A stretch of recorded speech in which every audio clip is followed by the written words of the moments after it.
Hello everyone. Back with me again, Joseph, your host, and welcome back to our channel and the Catechism for Kids. Today we're going to talk about something really special. Did you know the Catholic Church has beatified a married couple together? That's right. On November 25th, we celebrate Blessed Luigi and Maria Beltrame Quattrocchi, an Italian husband and wife who showed us that holiness can happen right inside our own homes. Their story is so inspiring. Luigi and Maria got married way back in 1905, and their feast day is actually on their wedding anniversary, November 25th. How cool is that?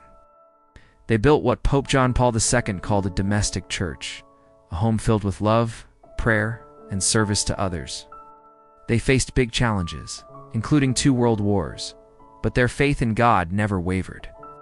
Regarding this married couple, Pope John Paul II also said that, among the joys and anxieties of a normal family, they knew how to live an extraordinarily rich spiritual life. At the center of their life was the daily Eucharist, as well as devotion to the Virgin Mary, to whom they prayed every evening with the Rosary, in consultation with wise spiritual directors. In this way, they could accompany their children in vocational discernment, training them to appreciate everything from the roof up. As they often charmingly like to say, let's dive a little deeper into who they were. Luigi Beltrame Quattrocchi was a lawyer and a dedicated public servant. He was born in 1880 and was very active in Catholic organizations. Maria Corsini, born in 1884, came from a noble family. She was highly educated, becoming a professor and a writer. During wartime, she even served as a Red Cross nurse. They were both amazing individuals, but together, they were a spiritual powerhouse. They met at Maria's family home in Florence and married in Rome at the beautiful Basilica di Santa Maria Maggiore. In the first few years of their marriage, they lived with their parents and grandparents. Imagine that, big multi-generational household. Maria was always very devout, but Luigi's faith grew stronger through their shared life, especially after a challenging moment. They had 4 children, Filippo, Stefania, Cesare, and Enricetta. Their home life was centered around their faith. They attended daily Mass whenever possible, prayed the Rosary together every evening, and sought spiritual direction. They truly lived out the idea that the family is the first school of faith. One of the most powerful stories from their life happened during Maria's 4th pregnancy. She was diagnosed with a serious condition called placenta previa. At the time, this was incredibly dangerous. Doctors told them the only way to save Maria's life was to end the pregnancy. They advised Luigi that otherwise he would likely become a widower with 3 small children. But Luigi and Maria placed their complete trust in God. They refused the abortion, and miraculously, both Maria and their baby girl, Enricetta, survived. It's an incredible testament to their faith and the sanctity of life. Their love and faith weren't just kept within their family. They were deeply committed to social action. During World War II, they bravely opened their home in Rome as a shelter for Jewish people and other refugees fleeing persecution.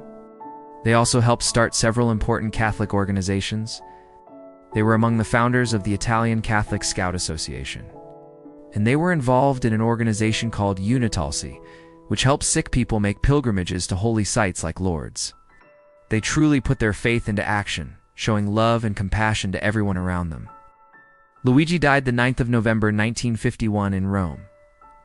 Maria died on the 26th of August 1965 at her La Madonna home in Serravalle di Bibbiena, which had been built by her husband. Both are buried in the crypt of the Santuario della Madonna del Divino Amore in Rome. So, how did this ordinary couple become blessed? In 2001, Pope John Paul II did something historic. He beatified Luigi and Maria together as a couple. This was the first time in the history of the Church that a husband and wife were honored in this way, side by side on their journey to sainthood. 3 of their children were actually there at the ceremony, which must have been an incredible moment for them. 2 of their sons, who had become priests, even concelebrated the Mass with the Pope. Pope John Paul II said that Luigi and Maria lived an ordinary life in an extraordinary way. This is the beautiful lesson they teach us. You don't have to be a priest or a nun to be a saint. Holiness is for everyone. It's for husbands and wives, mothers and fathers and children.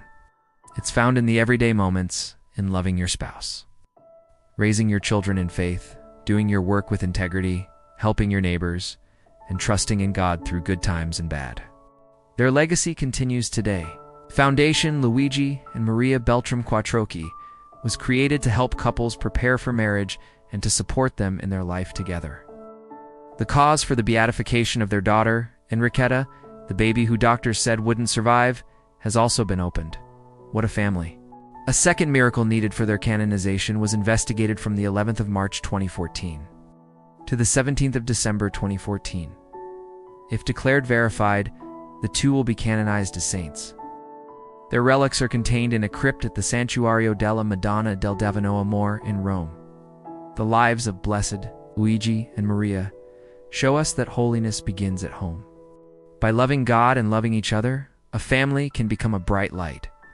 Shining with Christ's love for the whole world to see, they prove that marriage isn't just a social contract. It's a path to heaven, a journey you walk together. So on November 25th, let's remember this amazing couple. Maybe you can say a little prayer with your family or do a small act of charity in their honor. Let's ask them to pray for all families, that we too can live ordinary lives in an extraordinary way. Thanks so much for watching. If you found this story inspiring, please give this video a like and subscribe for more stories of faith. Take care, everyone. Stay safe and healthy as usual. See you next time, and God bless you always.